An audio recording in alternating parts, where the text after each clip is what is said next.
Hey there, true believers, strap in, grab your chimichangas, and prepare for a tale so twisted it makes your grandma's yarn collection look like a preschool finger paint project. I'm Deadpool, the merc with the mouth, and today I'm dishing out the story of how I nearly became Jason Voorhees' new chew toy, and how I ended up on the brink of saving my lovely Vanessa. So, cue the dramatic music. I promise it's on Spotify, and let's get gruesomely hilarious. I was lying on the ground under a tree in the dark at night. Picture this, me battered, with fewer unbroken bones than a discount jigsaw puzzle. And there he was, Jason Voorhees, the poster child for all things don't mess with me, looming over me with that giant, hulking body. I mean, really, if this were a cheesy horror flick, the setup would be perfect. Doomed hero, masked psycho, and yours truly, looking like I just lost a bar fight with a bag of Cheetos. I was waiting to die. Just kidding, of course I wasn't going to die. I'm Deadpool, baby, and dying is just an intermission in my never-ending fourth wall-breaking saga. But hey, imagine being cornered by the famous monster of Crystal Lake, straight out of those ridiculous classic horror movies everyone pretends to be terrified of. I half expected him to offer me a spot in his basement as a pet hamster. "Stay forever, little buddy," he'd say, while I wondered, does Jason even have Netflix? Or maybe a Mickey Mouse marathon to keep him entertained? And more importantly, does Jason know how to make popcorn? Because, seriously, nothing beats a midnight popcorn sesh with your homicidal neighbor. As I lay there contemplating if I should ask Jason to read me a bedtime story. Spoiler, probably not. He started lumbering closer. I could practically hear him thinking, this guy's still alive? I must be having a bad day. And I thought, well, call me crazy, but I think it's time to prepare for a second round of our little chat-and-slash session. Now, before we get to the part where I duel with the king of campfire carnage, let me hit you with the backstory.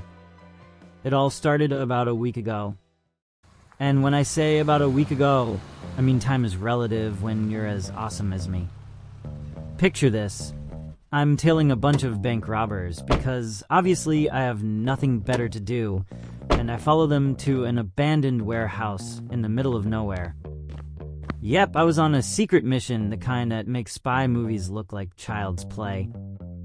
I slipped into the warehouse like a ninja in a tutu, graceful yet utterly ridiculous, and took out the lone guard outside.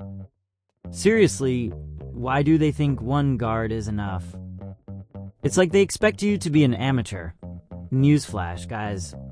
Everyone knows the best way to handle a guard is to sneak up behind him so fast that he trips over his own stupidity and drops like a sack of potatoes. After that minor detour, I waltzed into the warehouse and greeted the handsome, and might I add, underwhelming, criminals with a cheery hello, suckers, before I could even say boom roasted. Just as I was about to exit stage left, my cell phone buzzed. It was Vanessa. Yep, my gorgeous, occasionally exasperated better half. She told me she was going camping with her girlfriends. And before I could even ask where exactly in the woods they were planning to commune with nature, she hung up on me like a teenager dreading curfew.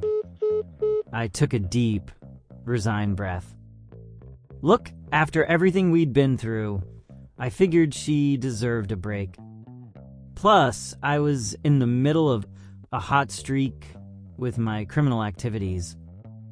So I ditched the warehouse, hailed a taxi, and headed home. Spoiler alert. When I got home, Vanessa was already off in the wilderness, blissfully unaware and, probably, missing her cell phone at home. Now, any self-respecting Lone Ranger knows what to do in that situation. Indulge in some quality me time.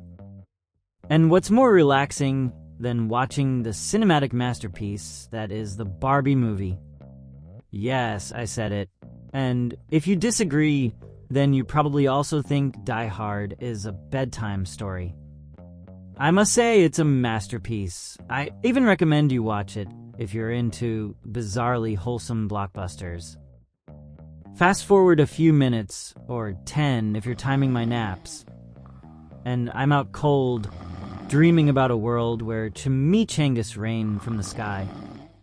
I woke up at the crack of dawn, had a lovely breakfast.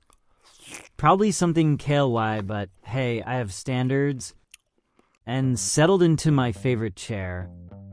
I was just about to turn on the TV and check out more cinematic gems when my phone rang again. This time, it was Vanessa, and she wasn't crying about a missing cell phone. She was crying for help. On the line, I heard her voice, trembling and out of breath. She explained that while she and her girlfriends were camping, a massive guy with a hockey mask, yes, that guy again, attacked them and mowed down her friends like a misguided lawnmower. And she barely escaped with her life. Now, before you panic, let me remind you. If you're expecting a smooth Hollywood rescue montage, you're in for a treat, because this is pure Deadpool chaos. I immediately asked, "Where exactly are you camping, babe?" And with a trembling voice, she whispered, "Crystal Lake." Yep, that's right, Crystal Lake. The name itself makes you think of S. Morey's campfire songs and the worst possible camping trip of your life, courtesy of Mr. Machete himself. Now, my brain went into overdrive. Was this Jigsaw? No way. Ghostface? Ha, as if. This was the absolute worst. It was Jason Voorhees doing his thing, and let me tell you, I've always had a bizarre admiration for the guy's aesthetic. I mean, the man rocks a hockey mask like no one else in the horror business. It's iconic. Before I could even hammer my phone with repeated Vanessa yells, I heard her scream, a sound that, trust me, still gives me nightmares. And that, my dear audience, was when it hit me like a badly aimed shuriken. My dear Vanessa was in dire trouble, and I needed to step in. Now, let's pause for a moment so you can appreciate the sheer absurdity of my life. Here I am, a gloriously impervious, nearly indestructible badass, lounging in my pad, half asleep from watching Barbie, when suddenly my phone rings and my girlfriend is being terrorized by a giant, hockey mask maniac. And you know what? I couldn't resist the opportunity to save her and potentially get an up-close look at Jason's ugly mug. It's like a crossover episode of romance and horror, the Deadpool Chronicles. I bolted up from my chair, grabbed my gear, and prepared for the rescue of a lifetime. I stuffed my trusty camping bag with everything a hero needs on a night out at Crystal Lake.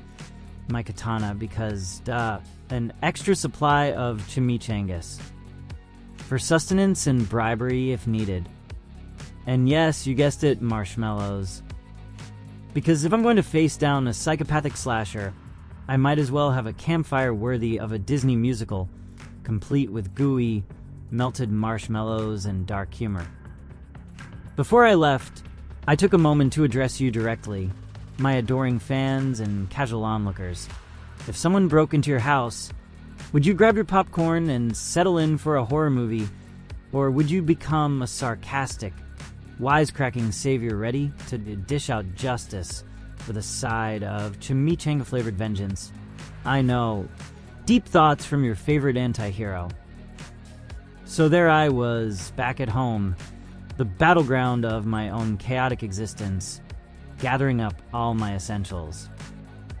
I double-checked my weapons, made sure my phone was charged. Because, hey, Vanessa's not going to save herself via text message.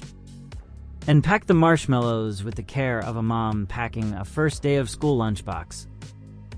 I even left a note for my houseplant, Because the hero's gotta have a hobby beyond saving his loved ones and taking down homicidal maniacs.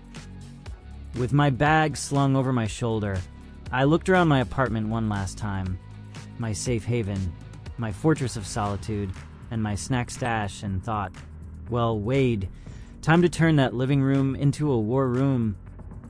I mentally rehearsed all the witty one-liners I'd delivered to our dear hockey-masked friend, and I envisioned Vanessa's relieved smile, which, let's be honest, makes every gruesome moment worth it. And now, dear audience, as I sit here with my gear packed and my heart pounding faster than a drum solo in a heavy metal concert, I'm ready to save Vanessa. Or at least, I'm ready to kick some serious corpse. I'm heading out, and the next chapter of this madcap horror-romance comedy extravaganza is about to begin.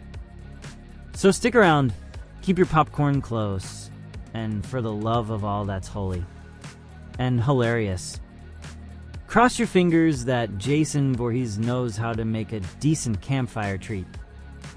Until next time, remember, life's too short to take your slashers seriously, especially when you're Deadpool. Catch you on the flip side.